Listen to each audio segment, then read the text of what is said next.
उनका भाई उन्हीं की बहन के ऊपर गलत दृष्टि रखता है। और क्या इतना पतन हो सकता है, अपने रिश्तों को ही व्यक्ति भूलने लगे, उनको ही शर्मसार करने लगे। अगर किसी भी संस्कृति को ऊंचा उठाना है तो उस संस्कृति को मानने वाले लोगों को अपने जीवन में धारण करना होगा, इसके अलावा कोई दूसरा तरीका नहीं हो सकता। क्योंकि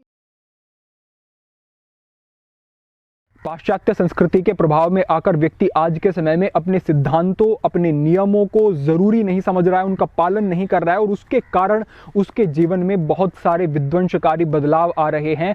कुछ ऐसी चीजें सामने आती हैं जिन्हें देख करके हृदय पर बहुत ही आघात पहुंचता है और उन विषयों पर बात करना बहुत ज्यादा जरूरी हो जाता है।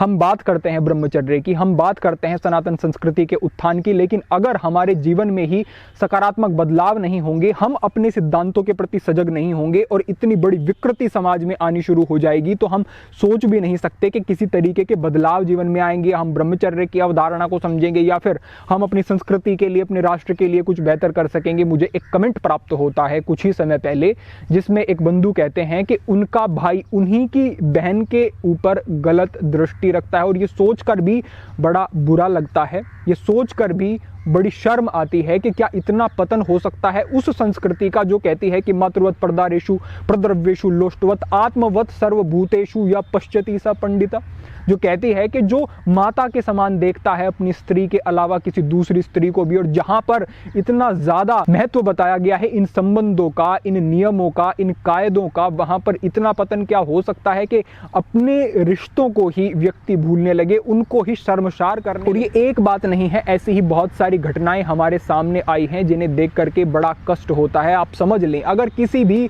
संस्कृति को ऊंचा उठाना है तो उस संस्कृति को मानने वाले लोगों को उस संस्कृति पर गर्व करना होगा, उसे समझना होगा और अपने जीवन में धारण करना होगा। इसके अलावा कोई दूसरा तरीका नहीं हो सकता, क्योंकि धर्म तो सनातन है, धर्म तो सदा से है, लेकिन जो एक संस्कृति बनती है, जो एक अवधारणा बनती है, जो नियम बनाए जाते हैं कि इस तरह से व्यक्ति को जीना चाहिए, वो व्यक्ति को ही धारण करने होंगे।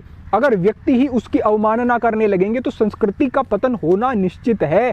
तो अगर आप अपनी संस्कृति के लिए कुछ बेहतर करना चाहते हैं तो लड़ाई से भी ज्यादा जरूरी है कि अपने जीवन को ठीक किया जाए, अपने जीवन में कुछ समझा जाए, कुछ बेहतर बदलाव लाए जाएं।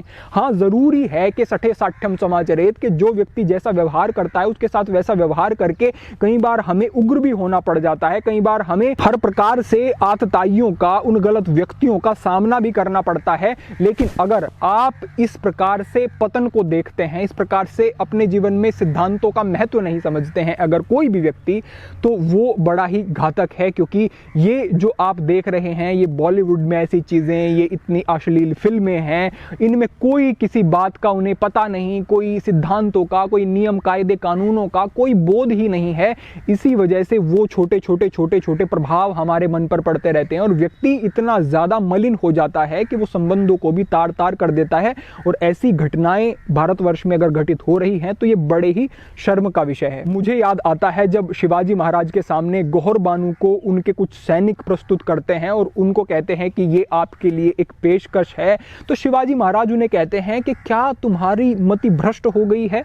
तुम एक माता को, मातृ शक्ति को किस प्रकार से उपभोग्य वस्तु मात्र समझ सकते हो और हमारे सामने प्रस्तुत कर सकते हो? यद्यपि मुगलों का इस प्रकार का व्यवहार रहा ही है कि उन्होंने जो हमारे धर्म से संबंधित जितनी भी चीजें हुए उनको नष्ट किया है, हमारी स्त्रियों के ऊपर, माताओं के ऊपर उन्होंने जो अत्याचार किया है और उनकी जो सम्मान है उसको भी नष्ट किया है, वो तो सभी के सामने है ही। लेकिन यहाँ पर आप समझे, शिवाजी महाराज अपने सैनिकों को दंडित करते हैं और उस गौहर बानू, उस लड़की से कहते हैं कि आप में मुझे अपनी माता दिखाई देती है, आप बड़ी सुंदर हैं।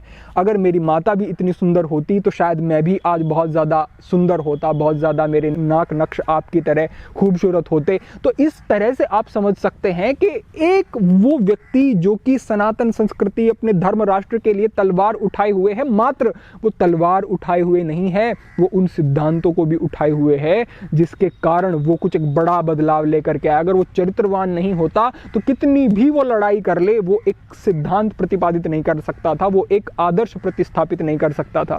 तो इस बात को समझें आप कि इन सब चीज़ों से बचकर रहना, अपने चरित्र को बेहतर बनाना, ब्रह्मचर्य की अवधारणा एक व्यापक है, हमने आपके साथ साझा भी की है, लेकिन कम से कम सबसे पहले इन चीज़ों की तरफ तो ध्यान दें कि हम चारित्रिक रूप से इतना तो कम से कम अपने आप को सक्षम बनाएं कि अपने रिश्तों को, अपने परिवेश में एक अच्छी पवित्रता बना करके रख सकें। आप सभी को पता होना चाहिए कि ग्रामीण क्षेत्रों में आज भी इस प्रकार की पूरी मान्यताएं हैं कि अपना गोत्र और अपने गांव की और आसपास के जो अपने गांव हैं वहां की सभी जो लड़कियां हैं वो सभी उनको बहन की तरह ही देखें।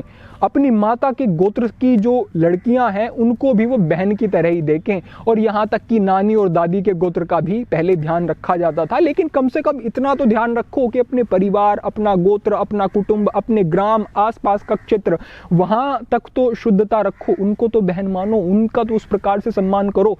अगर इन चीज़ों को नहीं समझा जाएगा और इस प्रकार की स्थितियां कि अपनी बहन पर भी अगर सही दृष्टि व्यक्ति की नहीं होगी तो समझें कि पथभ्रष्ट होना अनिवार्य है। और आप समझ लें कि आप कितनी भी आवाज़ उठा लें, अगर आपका चरित्र ठीक नहीं है और अगर इन चीज़ों में आपने बदलाव नहीं किया तो आप अपनी संस्कृति के लिए कुछ नहीं कर पाएंगे और पतन निश्चित हो जाएगा फिर। तो अब से ही एक संकल्प करें कि एक अच्छी आप अपना भी एक दृष्टिकोण रखेंगे, शुद्ध रखेंगे, पवित्र रखेंगे। और अगर आपको कोई ऐसा व्यक्ति दिखता है जो कि इस प्रकार के दृष्टिकोण रखते हैं, उनसे दूरी बनाएं या उनमें समुचित अगर आप बदलाव कर सकते हैं तो उनको वो चीज़ समझाएं, उन्हें मार्ग दिखाएं। ये चीज़ें बहुत ज़रूरी हैं और कुछ समय चाहे निकालें, लेकिन प्रतिदिन आपको अपनी संस्कृति को समझने के लिए, अपने धर्म को समझने के लिए कुछ शास्त्रों का अध्ययन करना है, स्वाध्याय करना है। वो समझ, वो संस्कार अगर आपने विकसित कर लिए तो बड़ी बात होगी। भले ही आपको शुरुआत में उतना समझ ना आए, भले ही उतनी रुचि ना बने, भले ही आपको कुछ निरस लगे वो सब चीज़ें, लेकिन करना ज़रूर है।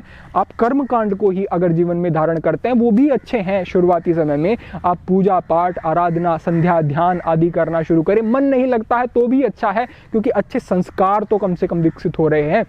इन विषयों की तरफ ध्यान ज़रूर दें। तो आप सभी को ये संकल्प करना है कि आज से हम ब्रह्मचर्य में भी स्थित हों, हम अपनी संस्कृति के लिए भी अच्छा कुछ करें, हम ज्ञान को भी अर्जित करें, हम आध्यात्म में प्रगति करें और अपने जीवन के हर पक्ष को शुद्ध रखें, साफ सुथरा रखें और उन नियमों का बिल्कुल उल्लंघन ना करें जो हमारे ऋषियों ने, हमारे मनीषियों ने, भगवान ने खुद हम तक साझा किए हैं, हमें बताए हैं। तो इन सब चीज़ों का ध्यान रखेंगे, बड़े बदलाव होंगे जीवन में, आपको अच्छा अनुभव होगा और आप उस अच्छे अनुभव से निरंतर ऊर्जा प्राप्त करते हुए आगे बढ़ते रहेंगे। आज एक यही हृदय के भाव थे, एक संकेत था। सभी के लिए प्रार्थना। ओम नमः शिवाय।